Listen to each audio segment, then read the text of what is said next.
इतने दिनों बाद मेरी दोस्त से मेरी मुलाकात हुई। उससे मुझे कितनी बातें करनी थी, मैं कर ही नहीं पाई। मुझे कैसे पता होता कि मधुमक्खी के डंक से हमारी ये हालत हो जाएगी।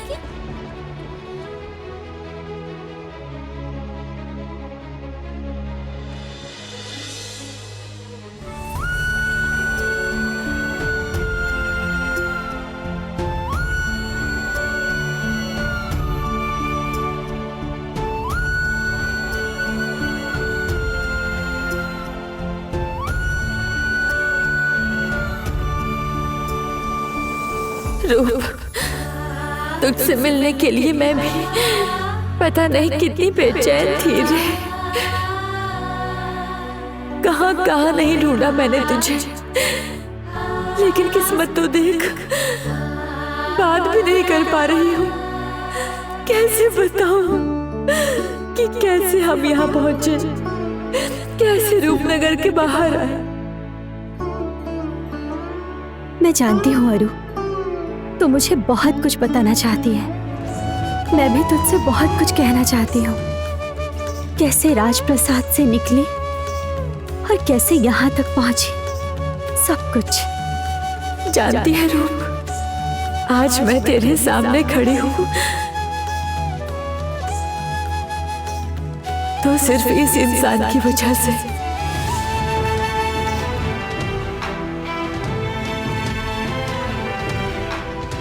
मैं जानता हूं कि तुम अपने दोस्त से बात करने के लिए बहुत बेचैन हो। मुझे भी देवदत्त से बात करने का बहुत ही ज्यादा मन कर रहा है। कैसे हम बात करेंगे? कैसे मैं अपनी आवाज वापस पाऊंगा?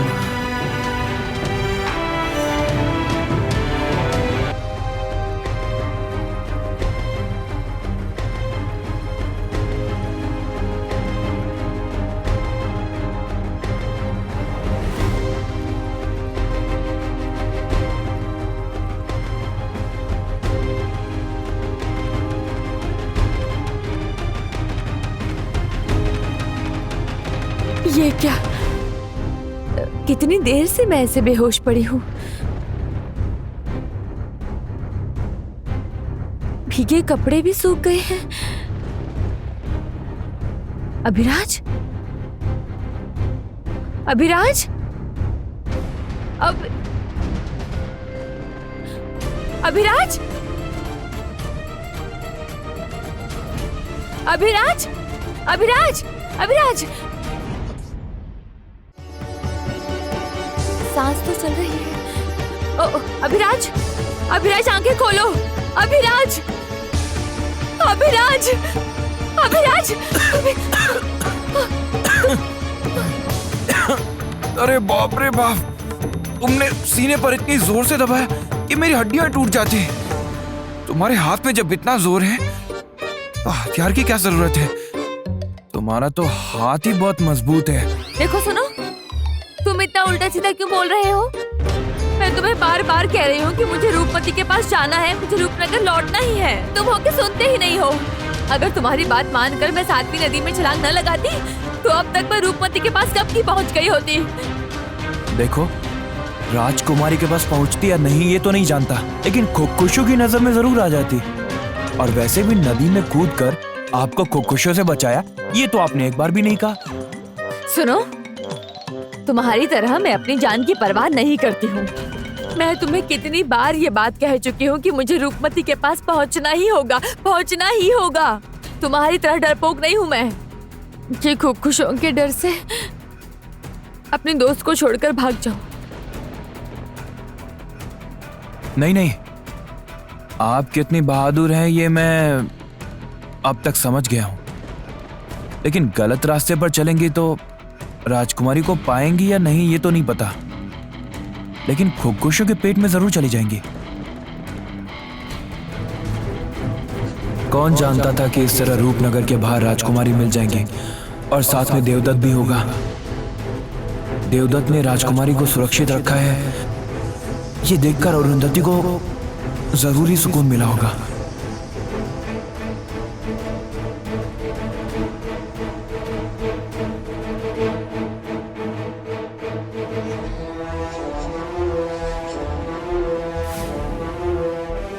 ये क्या? देखिए आप हाथ जोड़कर क्यों बैठी हैं? राजकुमारी देखिए। अरु, ए अरु, ये क्या कर रही है तू? उठ अरु, ये सब अभी मत कर, समझी?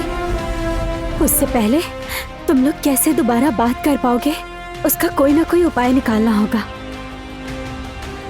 आखिर मैं क्या करूं? मैं या फिर आप, कोई कुछ नहीं कर पाएगा। हाँ, जो भी करना है अब इसे ही करना होगा, क्योंकि यही इस समस्या की जड़ है। मैं अगर जादू करूं तो तुम मुझ पर भरोसा रखो, मैं ठीक कर सकती हूँ। तुरतुरी, नहीं, दया करके तुम और कोई जादू मत करो। मैं तुम्हारे सामने हाथ जोड़ती हूँ। ये क्या कर रही हैं आप? इसे जादू करने से रोकेंगी तो कैसे चलेगा? आप इसे मत रोकिए। देखिए, क्योंकि इस वक्त हमारे पास और कोई दूसरा रास्ता भी तो नहीं है ना। अरे बाबा, तुम जरा रुको ना, मैं उसे समझा रही हूँ ना। तुरतुरी, तुरतुरी, तुम तो देख रही हो ना, तुम जो कुछ भी कर रही हो सब उल्टा हो रहा है। मैं तुम्हें समझा रही हूँ, सुनो, दया करके अब कोई जादू मत करना।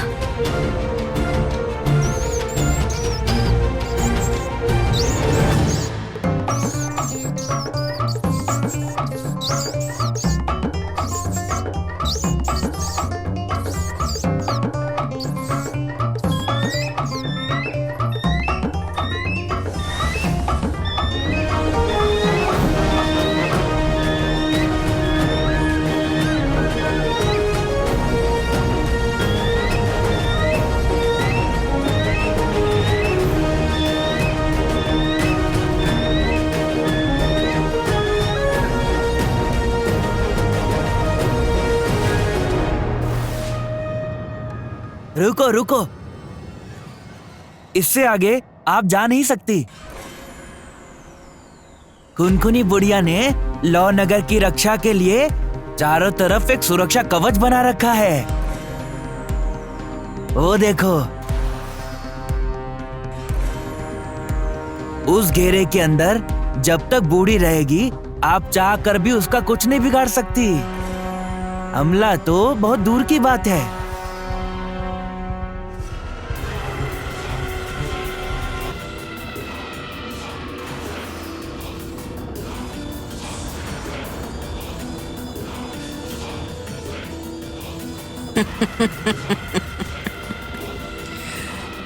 खुनखुनी ने अपने लौ नगर को सुरक्षित रखने के लिए बहुत तरह की चाल चल रखी है।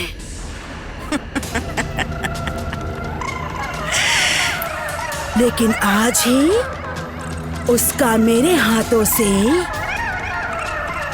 आखिरी दिन होगा। उस खुनखुनी ने रूपमती को आसरा दिया है, लेकिन खुनखुनी बूढ़ी, रूपमती को तो मैं ढूंढ ही निकालूंगी, तुम्हें खत्म करके। लंबू, मैं जैसा कह रही हूँ वैसा करोगे।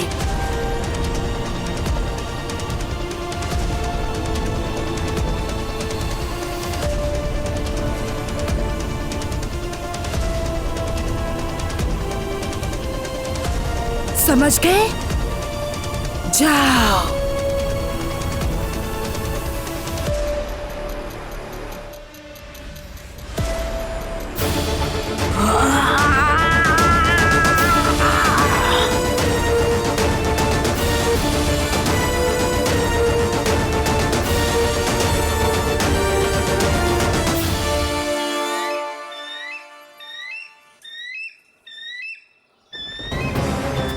ये तो सर्वनाश हो गया। इन चूहों की आवाज सुनकर ये शिकारी पक्षी हमारी ओर आ रहे हैं। अब अगर इन्होंने हम पर हमला कर दिया तो?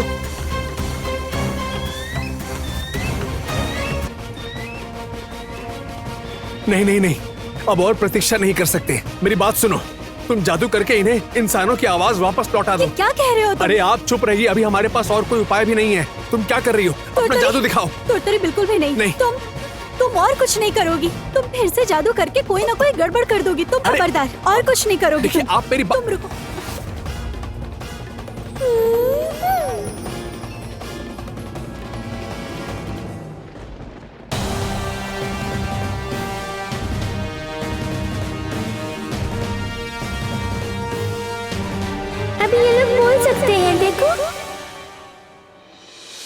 अभिराज, बोल कर दिखाओ।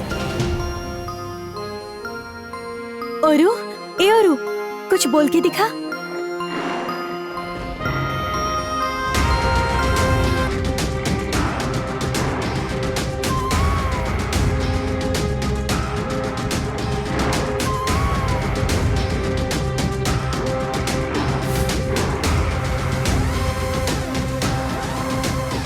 अरे बाप रे, ये लोग तो इंसान की जगह बाघ की आवाज निकाल रहे हैं।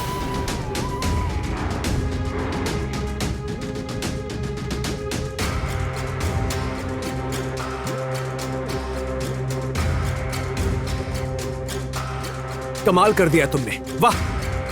पहले ये चूहे थे और अब बाघ।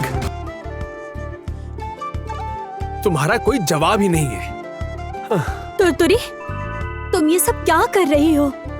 कभी चूहा तो कभी बाघ। क्या ये अपनी आवाज में कभी बोल पाएंगे? नहीं नहीं नहीं, मैं अभी ठीक कर देती हूँ।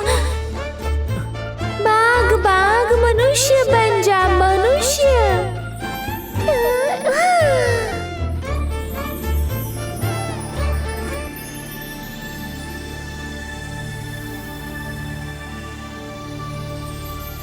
अब बोल कर देखो तो।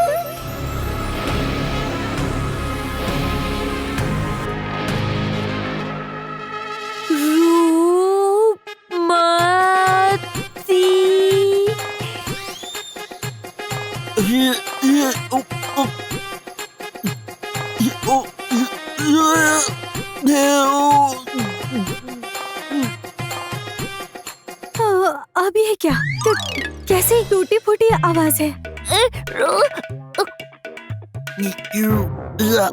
कुछ भी तो समझ नहीं आ रहा है। अब ठीक है, अब थोड़ी कोशिश करो और कोशिश करो, हो जाएगा, होगा।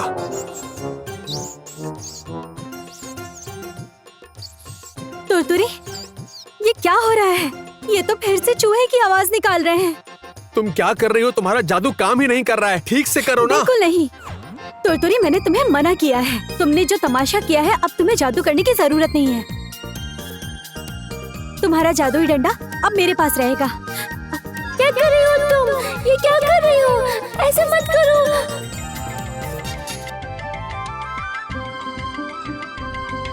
अरे आपने ये क्यों ले लिया? अब ये लोग ठीक कैसे होंगे? अब मैं कुछ न कुछ उपाय ढूंढ रही हूँ, लेकिन तुरतुरी, तुम तब तक चुप रहोगी, चुपचाप हमारे साथ चलोगी। कुछ करने की कोशिश मत करना। मैं क्या करूं बताओ? मेरे पास कितनी शक्ति थी, लेकिन उस श्राप का असर शायद अभी तक मुझ पर है। इसीलिए सब जादू उल्टा हो रहा है, तो मैं चुपचाप बैठ जाती हूँ। अरु, अरु, मैं तेरी आवाज वापस लाकर रहूंगी, तो देखना। मेरा तो अब कोई परिवार नहीं रहा। मैंने सबको खो दिया है। अब तुम्हारे सिवा मेरा कौन है? अब तेरे अलावा कोई नहीं है मेरा।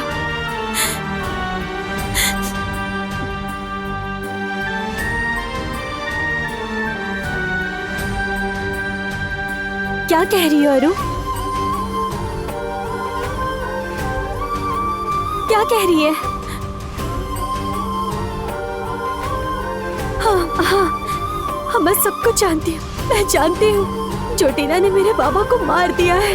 मुझे खबर मिली है। बाबा जिंदा है?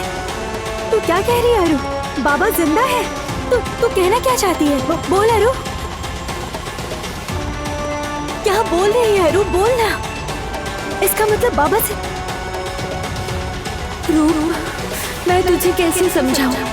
महाराज मरे नहीं हैं।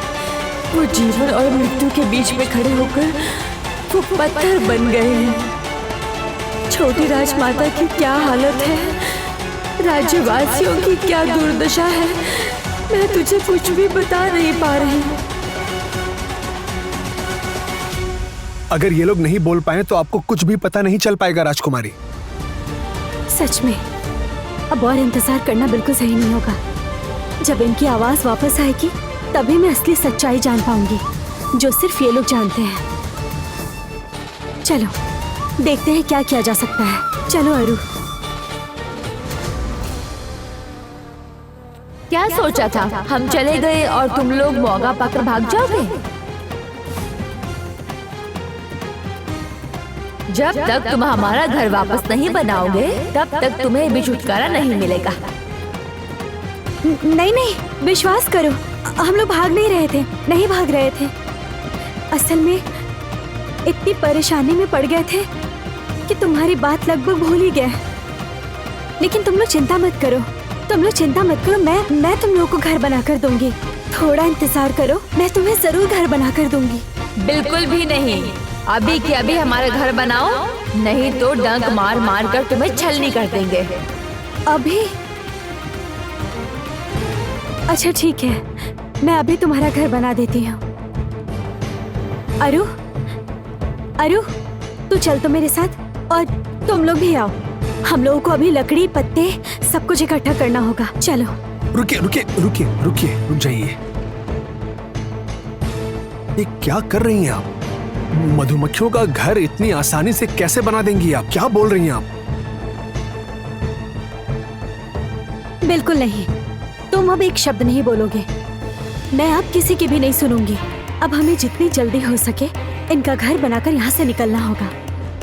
अरुंधति और तुम्हारे दोस्त की आवाज वापस लानी होगी, इन्हें ठीक करना होगा।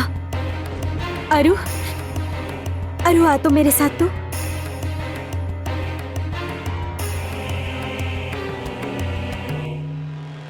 अजीब बात है, आखिर इन्हें लगता क्या है कि लकड़ी और पत्तों से ये लोग मधुमक्खियों का घर बनाएंगे।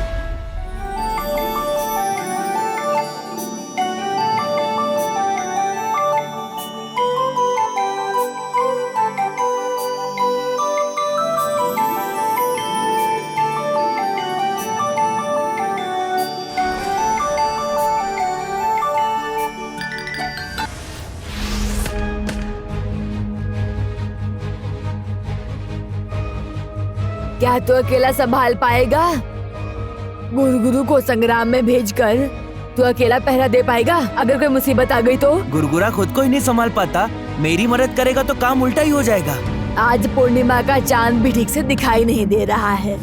देख तो, बड़ा पेड़ चारों तरफ से छाया किए हुए है। ये पेड़ यहाँ आया कब? अब मैं चांदनी स्नान कैसे करूंगी बता? इस पेड़ की डालियाँ बहुत फैल गई हैं। पेड़ के नीचे से आगे जाने पे रोशनी मिलेगी। इस लक्ष्मण रेखा का घेरा पार करते ही आपको पूर्णिमा की रोशनी मिलेगी। लेकिन ये घेरा पार करना मेरे लिए सही होगा, क्योंकि ये तो रक्षा कवच है। अरे कुछ नहीं होगा, मैं हूँ ना। जैसे ही कोई खतरा दिखेगा मैं आपको तुरंत ही लौ नगर के सुरक्षा कवच के अंदर ले आऊंगा। चलिए चलिए, कितने सदियों बाद आप चांदनी स्नान करने के लिए बाहर आई हो। अरे जल्दी जाओ।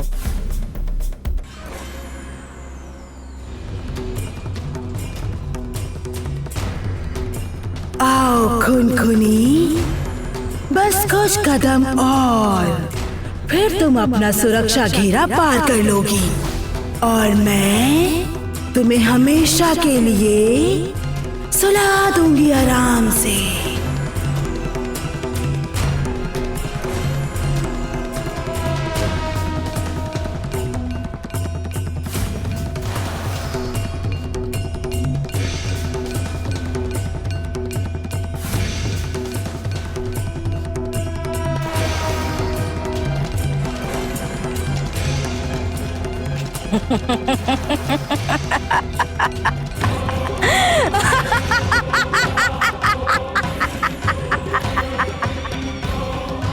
झोटिला, तू यहाँ? आखिर तुझे यहाँ का पता कैसे मिला? अरे ये कोको शनि झोटिला आ गई है बूढ़ी माँ पे हमला करने।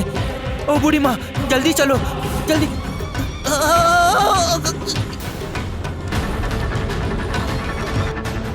लंबू! अब तो बूढ़ी माँ गई काम से, मैं भी जोटीला के दल में शामिल हो जाऊंगा। तू यहाँ क्या करने आई है बता? लंबू इसी नगर का है, तूने उसे क्या किया? अपने बारे में सोच खून-खूनी, अपने बारे में सोच। अरे रे, क्या हालत हो गई है तुम्हारी। तुम्हें देख के ना मुझे बहुत दुख हो रहा है, पता है। आखिरकार हमारी मुलाकात हो ही गई। सही कहा। मेरा हाल पूछने तो तू नहीं आई है, किस उद्देश्य से आई है ये बता। किस उद्देश्य से आई हूँ कहो तो अभी दिखाती हूँ।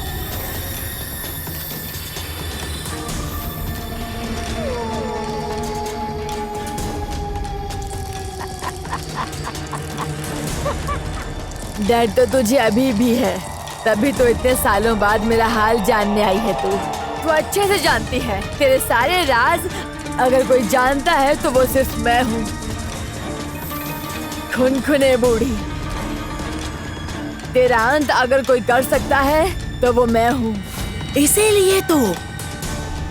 इसीलिए ही तो तुम्हारा मुंह हमेशा के लिए बंद करने आई हूँ। अब तो तुम्हें जिंदा रखना ठीक नहीं होगा।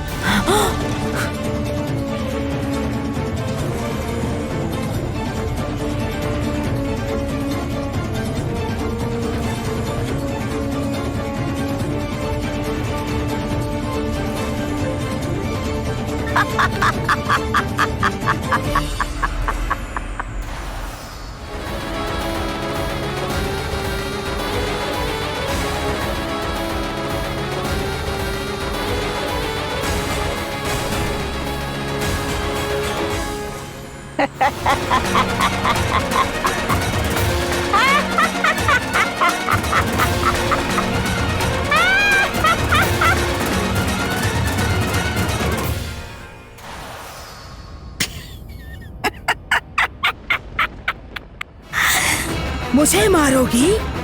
चोटीला को मारोगी? बताओ कि ये सपना तुम अभी भी देखती हो?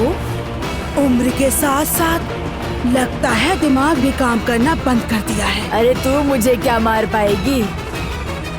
पर तेरा अंत किसके हाथों होगा वो तो मैं ही जानती हूँ।